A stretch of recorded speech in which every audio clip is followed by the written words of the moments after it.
हमारे किसानों को, युवाओं को, क्षेत्र के वासियों को कितना लाभ मिलेगा, कैसे उनको आगे बढ़ा सकते हैं।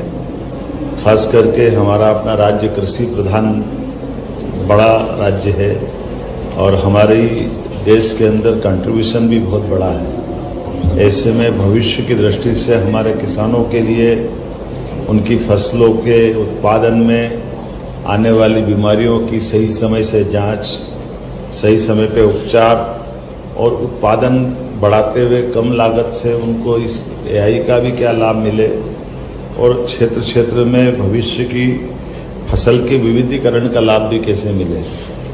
और ख़ास करके एग्रीकल्चर में हार्टिकल्चर, फ्लोरिकल्चर तमाम प्रकार की जो संभावना है, फलोद्यान से औषधि के आधार पर नियमित बहुफसली व्यवस्थाओं में और इसके साथ साथ सिंचाई का रकबा, भविष्य की दृष्टि से बिजली, पानी, आवागमन की सुविधा, प्रोसेसिंग के यूनिट लगाने में, स्टार्टअप को बढ़ावा देने को लेकर के आज के समय में आधुनिक दृष्टि से हमारी हर सेक्टर में बढ़ने की संभावनाओं को लेकर एआई का जो बड़ा ये समिट माननीय प्रधानमंत्री जी के नेतृत्व में जब देश आगे बढ़ रहा है तो मध्य प्रदेश अपनी बड़ी भूमिका अदा कर रहा है। बड़े राज्यों में हमारा 5वां नंबर है। ऐसे में हम अपने राज्य के चिकित्सा क्षेत्र में भी एआई का बढ़ता हुआ जो लाभ उठा करके बीमारियों को सही समय से पहचान, उनका निदान, आने वाले समय में कई और कंपनियों के लाभ लेकर के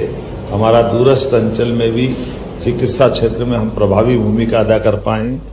साथ ही साथ एजुकेशन का सेक्टर भी, और हमारे यहाँ राज्य में पर्याप्त भूमि, पानी, तो डेटा सेंटर बनाने को लेकर भी भविष्य में बड़े प्लेयर्स को ला करके हमारे राज्य के बेहतरी के लिए, समृद्धि के लिए सब क्षेत्र में आगे बढ़ रहे हैं। और हमारे दूसरे खास करके बड़े शहरों में और छोटे शहरों में भी अब हम आईटी पार्क को भी प्रमोट कर रहे हैं। हमारे पास युवाओं में काफ़ी संभावना भी है।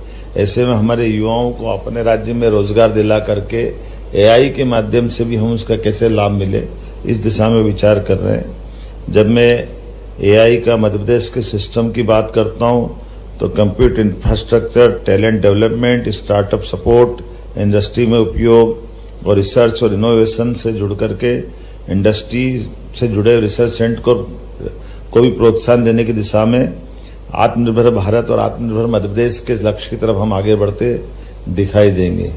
एआई स्टार्टअप को सरकार के साथ काम करने का मौका देने के लिए भी हमारी सरकार इस पर काम कर रही है। एमएसएमई में भी, रिसर्च और नई खोज में भी, खास करके आने वाले समय में बिजली के लिए भी आगे हम किस प्रकार से बढ़ें।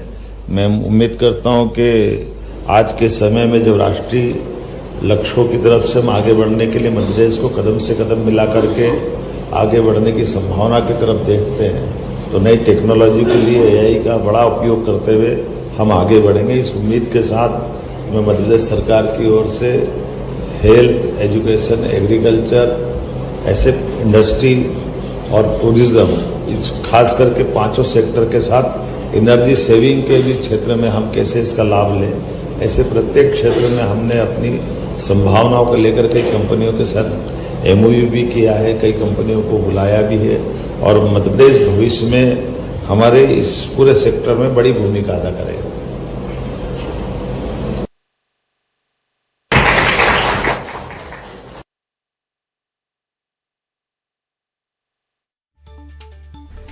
तो तस्वीरें आप तक पहुंचा रहे हैं भारत मंडपम की। ये तस्वीरें हैं जहां पर मध्य प्रदेश के मुखिया सीएम डॉक्टर मोहन यादव पहुंचे हुए हैं और उन्होंने बताया कि एआई के लिए मध्य प्रदेश की भूमिका अहम हो सकती है। युवाओं के लिए एआई का हब मध्य प्रदेश बन सकता है और युवाओं को आगे एआई के जरिए बढ़ाया जाएगा। और मध्य प्रदेश के संदर्भ में हम अपने उन सारी संभावनाओं पर भी काम कर रहे हैं और आवश्यक सावधानी भी रख रहे हैं जिसमें भविष्य में आने वाली चुनौतियों से हम सक्षमता से कैसे निपटें। मुख्यमंत्री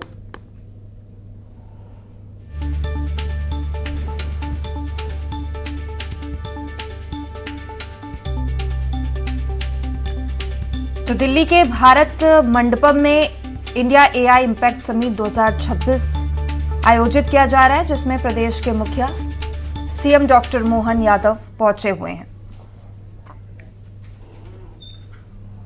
और चलिए अब भोपाल से आपको खबर बता दें, जहां पर विधानसभा में सीएम डॉक्टर मोहन यादव ने कहा कि मध्य प्रदेश में पहले 5 मेडिकल कॉलेज थे, दूसरे राज्यों में 40 मेडिकल कॉलेज हुआ करते थे। अब मध्य प्रदेश में 40 मेडिकल कॉलेज है।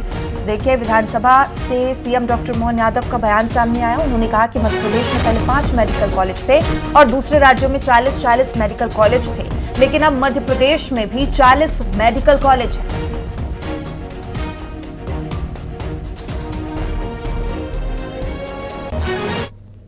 हमारे यहाँ पे और 700 से कम एमबीबीएस की सीट थी। ये केवल बच्चों के लिए नहीं, हमारे राज्य के लिए भी बहुत कष्टकारी मामला था। 1956 में मध्य प्रदेश बना, कहाँ Karnataka 42 college, Tamil Nadu 47 college, Maharashtra 40 college और उनके बराबर का राज्य मध्य प्रदेश 5 कॉलेज। मुझे इस बात की प्रसन्नता है, आज 40 कॉलेज हमारे राज्य में चल रहा है। यह है हमारे काम करने का तरीका।